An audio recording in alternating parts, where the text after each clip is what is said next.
Heavy water usage has caused the city of Fairhope to ask people living there to conserve water as much as they can. Yeah, but over the weekend, the utility says usage jumped so much the city was dangerously close to its daily capacity. Fox 10 News Baldwin County reporter Hal Sherrick is on the story for us. He now joins us live from Fairhope. Hal, the city is still just asking citizens to voluntarily conserve for now, right? Well, that's right, but that could change. The city's daily capacity to deliver water is just over 9 million gallons. Now, once that was surpassed, it hit the 80, or not surpassed, but when it got 80% of that last week, the city asked its residents to voluntarily conserve.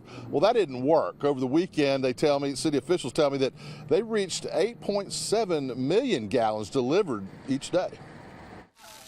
Fairhope's splash pad at Community Park only ran for half a day today. Those who made it there before noon were able to get some relief from the heat. It uses 100,000 gallons of water per day on average, so temporarily closing it is one measure the city's taking to conserve water. It's also resetting timers to water the grass and flowers overnight. The city voted in measures in 2020 to allow for mandatory restrictions if voluntary actions don't work. People are creatures of habit. They're used to just using water when they want to, and watering their grass when they want to, or their flowers, or taking showers and washing clothes, those kind of things. But we are asking them to be conscious of that and do the things that we're asking them to do, so this voluntary conservation does not become mandatory. That could happen as soon as next Monday if the situation doesn't improve. For now, the city is asking residents not to pressure wash, to scale back on watering grass and gardens, and to do so overnight between midnight and 4 a.m. That's the time of least usage and will allow the city's tanks to refill. As the city reaches its capacity for water delivery, residents may notice some effects at the faucet.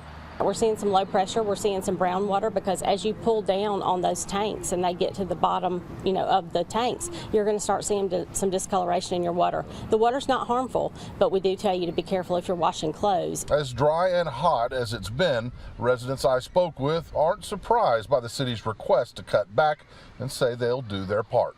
You've heard the the requests right now by the city for folks to watch their consumption. What do you think about that? Is it surprising? No, not at all. Not with this heat wave. No, not whatsoever. And plus the growth of the area. Less water into the grass, less washing of the cars. Simple things like that. Fairhope has multiple wells and 2 water towers which store water. They're working on 2 others. They've got another well they're about to bring online, and then a second well. It's a test well that both could begin contributing soon. Reporting live in Fairhope, Hal Sherrick, Fox 10 News.